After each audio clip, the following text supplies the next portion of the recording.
Donc, la violence conjugale comme problème social d'envergure, c'est quand même un phénomène qui est relativement récent dans l'histoire. La violence conjugale avant les années 70 était souvent banalisée, voire même niée. En fait, la violence conjugale était considérée comme une composante normale des relations, des rapports entre les hommes et les femmes au sein du couple. Donc, c'est vraiment grâce à l'action des groupes de femmes, comme on va le voir dans la présentation, que cette question-là a acquis un caractère public vers la fin des années 70. Alors, depuis, il y a plusieurs moyens qui ont été mis en place pour aider les victimes et contrer la violence conjugale. La violence conjugale aussi est devenue un objet de connaissance, connaissances scientifiques et aussi des savoirs d'expérience. Et les connaissances nous ont permis de mieux connaître la problématique, c'est-à-dire son ampleur, ses manifestations, ses causes, ses conséquences. Mais il y a eu moins de connaissances sur le passage de cette question qui était considérée comme d'ordre privé en un problème public. C'est précisément ce à quoi là, je me suis attachée dans ma thèse. Alors, les objectifs de l'étude étaient d'étudier le processus de construction de la violence faite aux femmes en contexte conjugal comme un problème social, mais aussi comme un problème pénal au Québec. J'étais en criminologie et au moment où j'amorce la thèse, je constate qu'il y a beaucoup la violence conjugale est vraiment l'objet d'intervention de la police et du judiciaire. Donc, il y a beaucoup d'activités autour de cette question-là dans le secteur pénal. Donc, ça m'intéressait de comprendre comment on en est venu à créer une nouvelle norme, une norme pénale, c'est-à-dire la criminalisation des comportements violents des conjoints. Plus spécifiquement, je m'intéressais donc aux circonstances entourant l'émergence de cette question-là comme problème, à l'évolution de la définition du problème, de même que des solutions aussi pour y faire face. On va voir que par rapport à cette situation-là, il y a eu différentes façons d'envisager sa résolution et aussi à la réponse institutionnelle qu'on a donnée à ce problème-là. À l'époque, c'était aussi clair que le mouvement des femmes avait joué un rôle important, mais je voulais aussi cerner la façon dont concrètement, les groupes de femmes ont travaillé à ce que cette question-là acquiert un statut public, provoque en fait un changement de perception par rapport à l'interprétation qu'on avait de cette situation-là.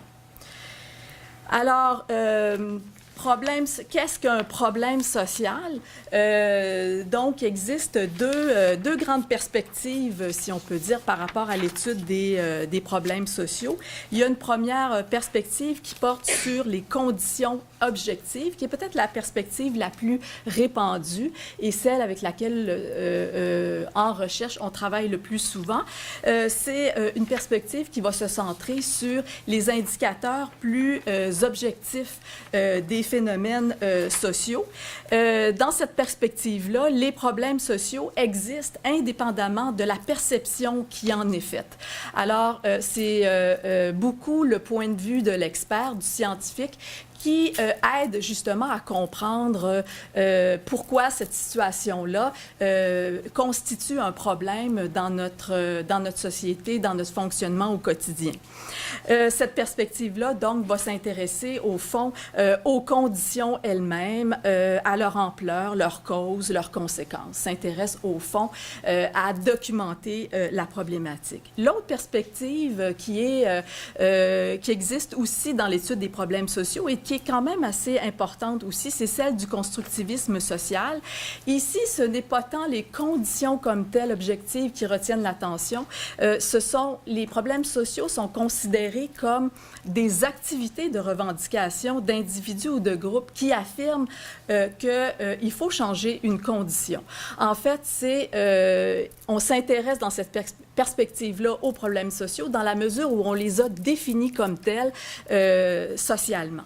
Donc, c'est vraiment la perspective subjective, c'est l'interprétation ou le sens qu'on donne aux situations qui va retenir l'attention ici en recherche. On va s'intéresser plus spécifiquement au débat entourant la définition du problème et les solutions proposées. On va s'intéresser aussi à qui sont les groupes. On va voir qu'il y a souvent plusieurs groupes en présence qui vont batailler, si vous voulez, pour imposer leur conceptualisation sociale d'une situation et aussi leur façon de résoudre une problématique en particulier. Donc, on va s'intéresser aussi à leur stratégie et aussi à leur pouvoir. Donc, ces groupes-là n'ont pas tous le même pouvoir pour s'imposer comme des définisseurs. Certains en ont plus que d'autres. Par exemple, des scientifiques socialement ont plus de pouvoir que des groupes de citoyens, par exemple. On va s'intéresser aussi au traitement public institutionnel. Très souvent, les revendications sont adressées à l'État pour que l'État change, apporte une solution au problème. Donc, c'est tout le processus de prise en charge là, du problème par l'État en particulier. Donc, la méthodologie, donc c'est vraiment cet angle-là que j'ai retenu dans ma thèse. L'analyse était une analyse qualitative basée sur le croisement de plusieurs sources de données. Je me suis... donc, j'ai essayé de reconstituer le processus de construction sociale. J'ai fait une première hypothèse et à partir de cette hypothèse, j'ai approfondi au fur et à mesure des rencontres que j'ai faites, par exemple, avec des individus que j'ai interviewés. Donc, une première source de données, ce sont les entretiens semi-directifs avec 22 personnes. Les personnes ont été rencontrées parce qu'elles étaient les mieux placées pour parler du processus de construction auquel le groupe auquel ils appartenaient avait participé.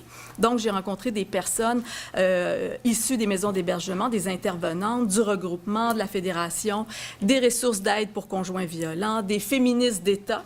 Il y a des organisations qui vont prendre part au processus et qui sont des organisations étatiques, des représentants des services sociaux, de la police et des ministères concernés parce que le processus va culminer en la production de politiques. Donc, il y a des ministères qui ont été très étroitement impliqués dans le processus.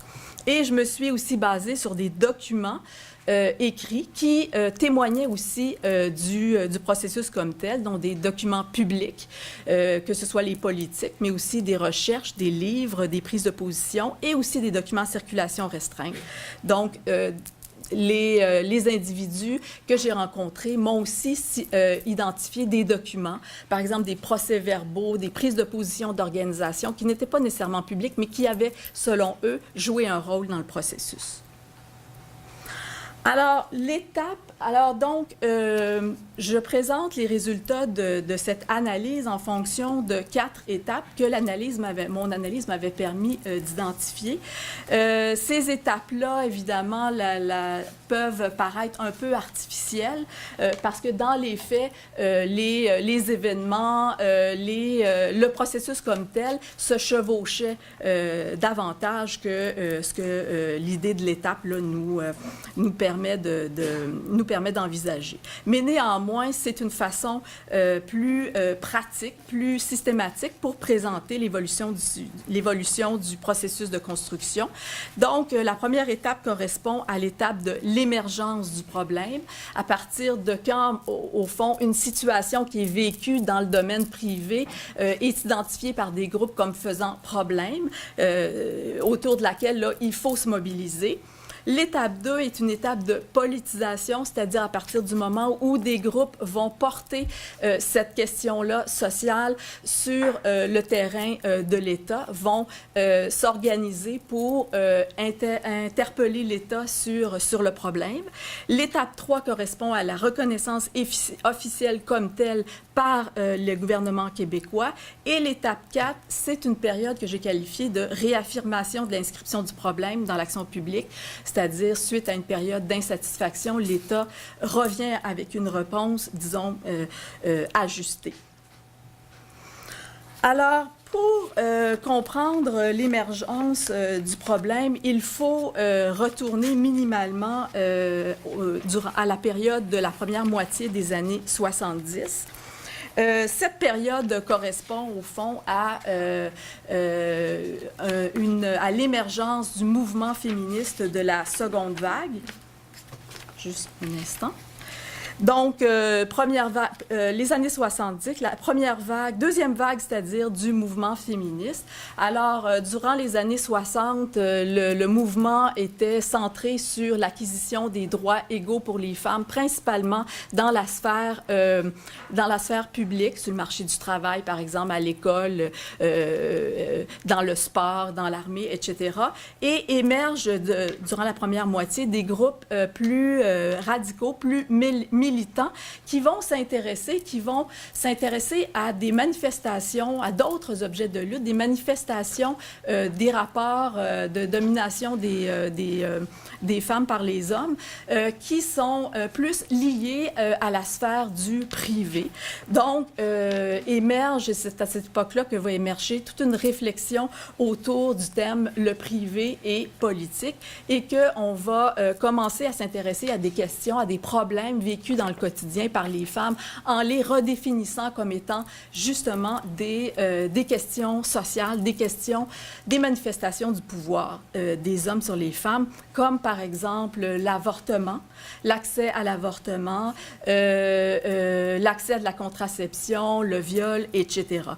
Donc, cette réflexion-là mène à une remise en question des rapports entre les hommes et les femmes au sein du couple tels qu'ils avaient été envisagés jusqu'à présent. Et cette remise en question-là devient, si vous voulez, le terreau fertile pour que la violence envers les femmes dans le milieu conjugal devienne un enjeu de lutte, un enjeu de mobilisation. Cette réflexion-là s'accompagne aussi chez les groupes par la mise sur pied de services ou d'assistance, de lieux concrets d'aide aux femmes. Donc, on va ouvrir des centres de femmes justement pour répondre à des besoins, à du soutien au niveau juridique pour permettre aux femmes, par exemple, d'accéder au divorce à l'époque où le divorce n'était pas, le divorce consensuel n'était pas accepté, des centres de santé des femmes pour l'accès à l'avortement, etc. Et c'est dans le cadre de ces activités-là que des femmes, des intervenantes vont commencer à être interpellées par l'expérience de certaines femmes qui vont leur parler de ce qu'elles vivent dans leur relation conjugale, vont parler, au fond, de la violence qu'elles subissent.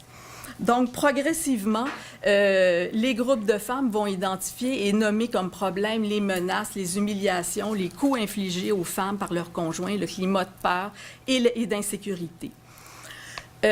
Tout comme la question de l'avortement ou de la contraception est définie comme une question sociale et donc un problème collectif de femmes, l'expérience aussi des femmes qui vivent la violence conjugale va aussi être définie comme un problème collectif situé dans les rapports de domination des femmes par les hommes.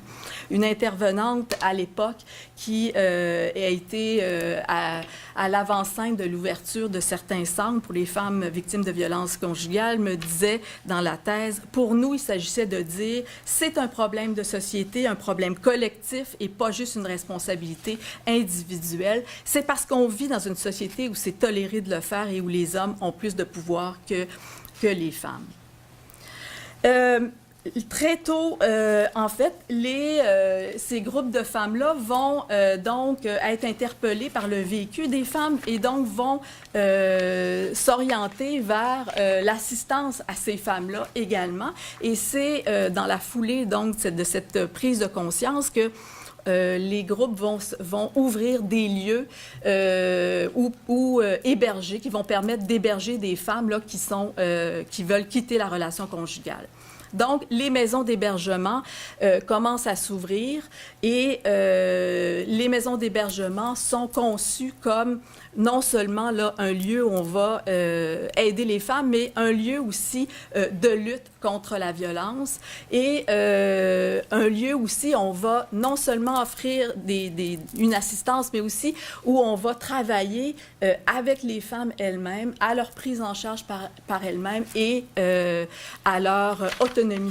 Donc, il y a vraiment une approche différente. Le rapport aux femmes est différent que ce qu'on trouve dans les services sociaux réguliers ou dans les communautés religieuses qui offraient des services aux femmes. Juste mentionner que malgré tout persiste toutefois une certaine ambiguïté quant à la façon de nommer le problème. On parle encore à cette époque de femmes, on s'interroge sur la façon de nommer le problème, bien qu'on sache qu'il s'agit de femmes victimes de violences conjugales. Nommer ce problème-là sur la place publique est quelque chose qui a été vécu comme difficilement parce que ça risquait de ça pouvait soulever un tollé de protestation parce qu'à quelque part, ça remettait en cause un certain ordre établi. Donc, il y a vraiment une certaine ambiguïté à ce niveau-là qui traduit donc la difficulté là, de nommer le problème à l'époque.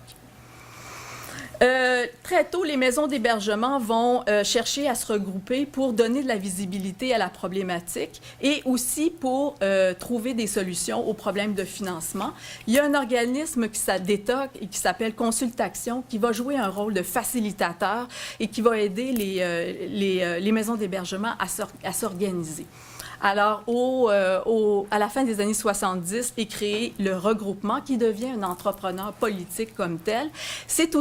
La création du regroupement est aussi l'occasion de préciser le problème qu'on va défendre. Donc, même s'il n'y a pas unanimité au sein des maisons d'hébergement, on va quand même donner la priorité aux problèmes des femmes victimes de violences conjugales.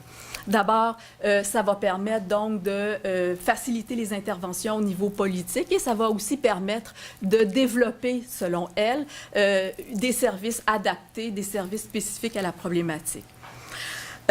Différentes stratégies d'action ont été utilisées par le regroupement des maisons pour faire connaître la problématique, par exemple, présence dans les médias, lobbying politique, documents écrits sur les positions, manifestations publiques. Parallèlement, l'intervention du Conseil du statut de la femme est temporaire, mais le Conseil du statut de la femme, lui, a joué un rôle quand même important dans le processus, et temporaire, c'est-à-dire par rapport au regroupement, mais il va jouer quand même un rôle important dans la construction du problème. Le Conseil du statut de la femme, donc, va produire des recherches pour essayer de légitimer la question, va aussi faire des énoncés de politique dans lesquels il va faire des recommandations. Le Conseil du statut de la femme n'est pas un simple relayeur du discours des maisons d'hébergement parce qu'il va chercher aussi à élargir le problème en situant la violence conjugale dans le problème plus large des violences faites aux femmes. Mais le Conseil du statut de la femme, évidemment, est en écho à l'interprétation qu'on fait du problème, c'est-à-dire adhère à une perspective féministe radicale sur le problème, perspective qui était défendue par les groupes de femmes. Mais les solutions proposées par le Conseil du statut de la femme vont ouvrir la voie à une implication plus importante de l'État, principalement via le secteur du réseau, secteur du social, au fond, en fragmentant le problème en différents, selon les différents ministères qui pouvaient être concernés. Alors, dans la façon dont il va formuler le problème, il va identifier quel ministère va être concerné, qu'est-ce qu'il doit faire, comment il doit envisager le problème pour que ça soit, au fond, compatible avec la façon dont l'État gère les problèmes, si vous voulez. Donc, chaque aspect du problème trouvait sa solution dans les instruments dont les ministères disposent ou devaient disposer. Le rôle de maison d'hébergement est malgré tout reconnu, mais c'est un élément parmi l'ensemble. Le Conseil du statut de la femme, au fond, interpelle beaucoup l'État et son réseau de santé et services sociaux pour qu'ils cooptent, si vous voulez, le problème, pour qu'ils adaptent les interventions aux besoins des femmes. Il faut dire que la criminalisation des comportements violents, c'est une question qui m'intéressait, mais qui, à cette époque-là, était vraiment pas une problématique, vraiment pas une solution qui était envisagée par les groupes. Au contraire, cette solution-là n'était pas perçue comme une stratégie pour résoudre la question, contrairement à ce qui se passe ailleurs, par exemple dans le reste du Canada ou aux États-Unis. L'étape 3, qui est la reconnaissance officielle du problème, donc, se fait vraiment progressivement durant la première moitié des années 80 à la suite de plusieurs événements et négociations et culmine, au fond, dans formulations de deux politiques, une en 85 et une en 86, où on reconnaît, au fond, reconnaît l'importance de prendre en charge le problème. de façon générale, les politiques traduisent une appropriation du cadre d'interprétation féministe qui avait été élaboré à l'étape précédente, où on met en évidence aussi le caractère social du phénomène et où, puisqu'on reconnaît que c'est un phénomène social, on s'engage à dénoncer et à agir pour contrer le phénomène en proposant des plans d'action. Donc, le développement des services sociaux publics courants et spécialisés, le financement des maisons d'hébergement, mais comme organisme communautaire. Donc, on va financer la portion hébergement, mais pas nécessairement les autres services. Mais on va respecter l'autonomie et la reconnaissance du caractère criminel de la violence conjugale, qui est une solution, au fond, qui n'avait pas été avancée par les groupes préalablement, mais qui vient quand même des activités définitionnelles qui se passent au Canada anglais et qui se sont traduites par une politique gouvernementale du fédéral sur la mise en accusation là, des conjoints violents. Le solliciteur demandait à l'ensemble des provinces de se positionner. Et voilà, un ministre qui a été très associé à cette cause-là formule la politique d'intervention en violence conjugale. Mais on va, parce que société distincte oblige, on va quand même associer cette solution-là à des mesures là, sociales, entre autres le recours au programme d'intervention conjoint violent comme possible alternative à la sentence. Mais il y a quand même une adaptation de certains aspects selon la logique administrative et organisationnelle des ministères concernés. Par exemple, dans la politique du ministère des Affaires sociales, les femmes sont, bien qu'on ait un cadre féministe et tout, dans les actions, les femmes violentées sont présentées comme une clientèle cible de services spécialisés, de services du réseau. On dit au réseau, voilà votre nouvelle clientèle. Il se donne à lui et à son réseau un rôle important dans la résolution du problème et les maisons d'hébergement se retrouvent en rôle d'appoint ou complémentaire. Au niveau du ministère de la Justice, au fond, puisqu'il s'agit maintenant d'un crime, il faut redéfinir le problème. Il ne s'agit plus donc de violence des hommes à l'égard des femmes, mais plutôt d'un crime entre un agresseur et une victime. Et les comportements et attitudes criminelles vont devenir donc des agresseurs la cause du problème et la cible de l'intervention socio-judiciaire. Et l'étape 4, qui correspond à une réaffirmation de l'inscription du problème, il y a eu une série de remises en cause, de bilans critiques, c'est-à-dire durant le début des années 90, par les conseils du statut de la femme, par les groupes de femmes, les groupes d'hommes aussi qui deviennent des nouveaux acteurs.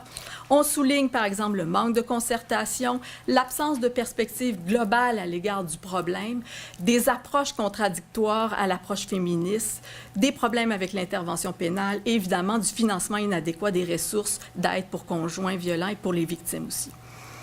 La réponse gouvernementale se fait au milieu des années 90 avec l'actuelle politique sur la violence conjugale, qui est une politique d'ensemble plutôt que ministérielle, dans laquelle on reprend la plupart des critiques ou des problèmes qui avaient été soulevés par les acteurs en présence. Par exemple, une réaffirmation de la grille de lecture féministe à l'égard du problème, et aussi de l'intervention, en particulier à l'égard de l'intervention auprès des conjoints violents.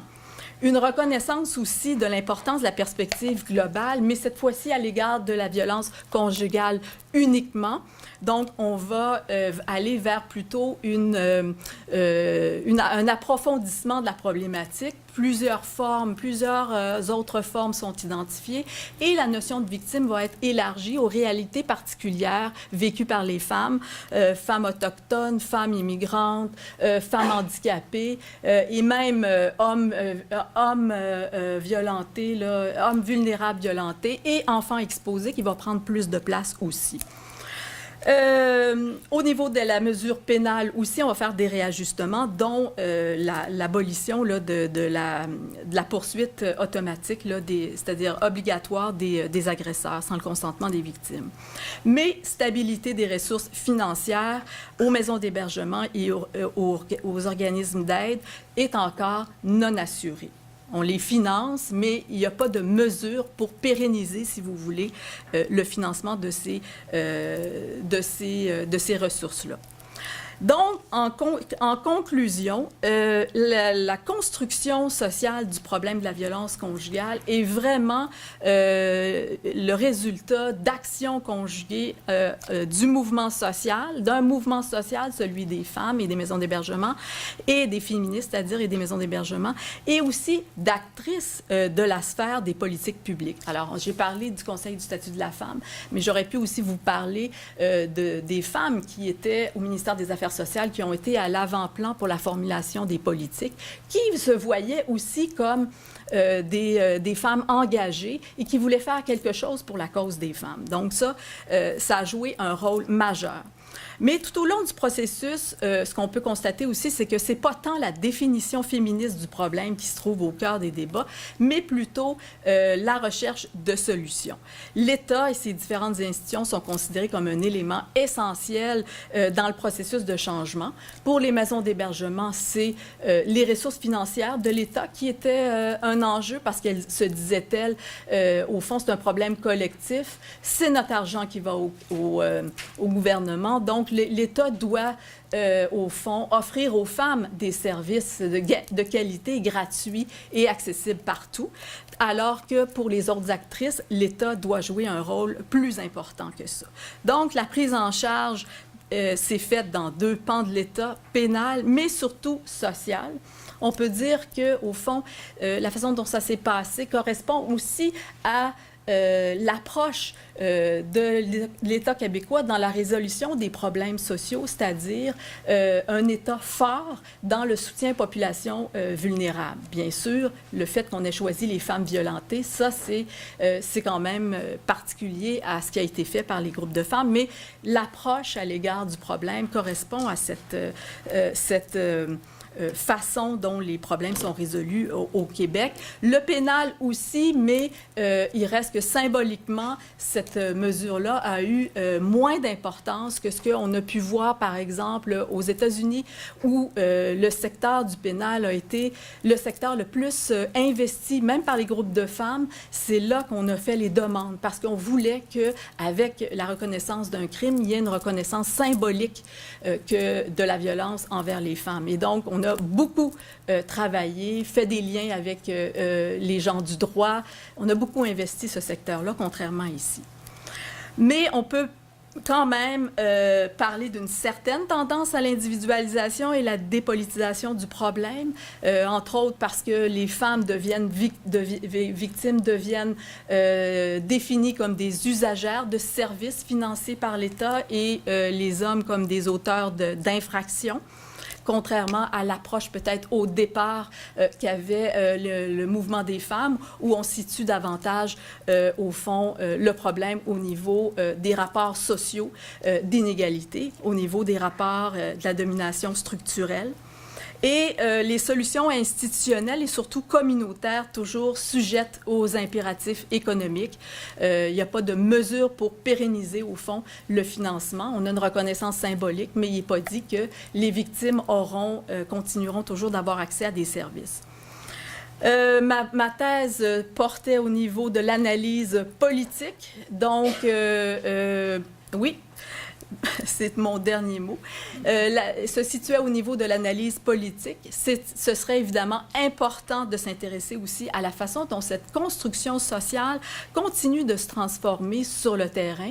Est-ce que la vision qui se dégageait de cette prise en charge, des politiques en particulier, est celle qui prévaut toujours dans les différents milieux d'intervention? Comment la construction évolue sur le terrain est une question qui mériterait aussi d'être documentée. Alors voilà, merci.